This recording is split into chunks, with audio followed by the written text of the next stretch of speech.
نظر آتی ہے اور کبھی گھر میں کسی خاص آدمی کے ساتھ کچھ پریشانیوں کے معاملات پیش آتے ہیں اور اکثر گھر میں رہنے والے پریشان رہتے ہیں کہ ایسے موقع پر عامل حضرات بندش کے نام پر ہزاروں روپے لیتے ہیں۔ اگر اس طرح کا مسئلہ پیش ہو تو اپنے گھروں سے جنات اور شیاطین کو نکالنے کے لیے 4 طریقے استعمال کیے جا سکتے ہیں جن کے ذریعے انشاءاللہ جنات بھاگ جائیں گے۔ سب سے پہلا طریقہ، گھر یا دفتر ہو یا دکان ہو وغیرہ میں کثرت کے ساتھ سورہ بقرہ کی تلاوت کی جائے،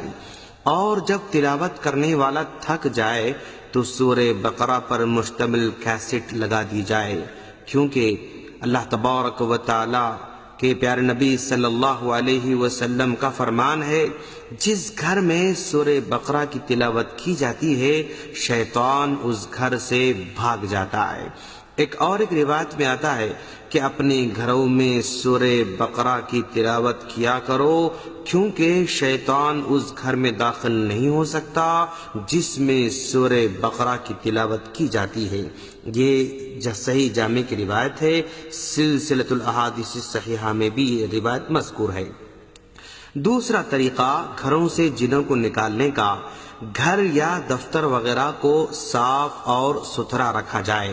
کیونکہ عام طور پر جنات گندگی اور گندی جگہوں کو ہی پسند کرتے ہیں اور انہی مقامات پر بسیرا کرتے ہیں، اسی لیے اسلام نے صفائی ستھرائی کی بہت زیادہ ترغیب دلائی ہے۔ قرآن کریم میں نبی کریم صلی اللہ علیہ وسلم کو مخاطب کر کے ساری امت کو یہ حکم دیا گیا، وَثِيَابَكَ فَطَهِّرْ، اپنے کپڑوں کو پاک اور صاف رکھو، اور یہ بھی فرمایا وَاللَّهُ يُحِبُّ الْمُتَطَهِّرِينَ، بے شک اللہ تعالیٰ طہارت حاصل کرنے والوں سے محبت کرتا ہے۔ حتیٰ کہ ایک روایت میں تو طہارت کو آدھا ایمان کہا گیا ہے، چنانچہ اللہ کے رسول صلی اللہ علیہ وسلم کا فرمان ہے، الطہور شطر الایمان، طہارت آدھا ایمان ہے۔ یہ مسلم کی روایت ہے۔ تو گھروں کو صاف ستھرا رکھنے سے بھی جنات چلے جاتے ہیں۔ تیسرا طریقہ، گھر یا دفتر وغیرہ کو خوشبودار رکھا جائے، کیونکہ پاک روحیں خوشبو کو پسند کرتی ہیں اور خبیث روحیں یعنی جنات اور شیاطین اسے ناپسند کرتی ہیں، جیسا کہ امام ابن قیم رحمۃ اللہ علیہ نے فرمایا کہ خوشبو کی ایک خصوصیت یہ بھی ہے کہ فرشتے اسے پسند کرتے ہیں اور شیطان اسے نفرت کرتے ہیں، کیونکہ شیطان کی پسندیدہ چیز وہ ہے جو سخت بدبودار ہوتی ہے۔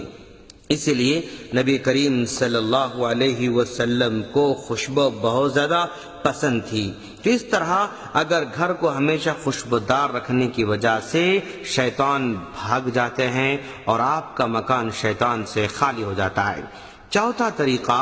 اہل علم نے رہائشی مقامات سے جنات کو بھگانے کا یہ بھی بتایا ہے کہ اولاً گھر سے تمام غیر شرعی چیزوں کو ہٹا دیا جائے، جیسے موسیقی کے آلات ہیں، تصاویر ہیں، گھر میں ٹی وی چل رہی ہے یا گھر میں فلم دیکھے جا رہے ہیں یا گھر میں سیریل دیکھے جا رہے ہیں، ان تمام کو مکمل طور پر وہاں سے نکال دیا جائے۔ پھر گھر کو اچھی طرح صاف ستھرا کر کے کسی بڑے برتن میں پانی لے لیا جائے اور اس میں خوشبو ڈال دی جائے، اور سورہ بقرہ، آیت الکرسی اور سورۃ الفاتحہ، سورہ اخلاص، سورہ فلق اور سورہ ناس، یہ سورتیں پڑھ کر پانی میں پھونک دیا جائے، اور پھر پانی کو سارے گھر میں بطور خاص گھر کے اطراف اور کونوں میں اچھی طرح چھڑک دیا جائے۔ اگر یہ عمل کیا جائے تو یقیناً اگر اس گھر میں جنات ہوں گے یا شیطان ہوں گے تو ضرور بھاگ جائیں گے۔ تو سامعین، یہ طریقہ آزما کر دیکھیں، انشاءاللہ ضرور آپ کا گھر شیطانوں سے، جنوں سے خالی ہو جائے گا انشاءاللہ۔ السلام علیکم ورحمۃ اللہ وبرکاتہ۔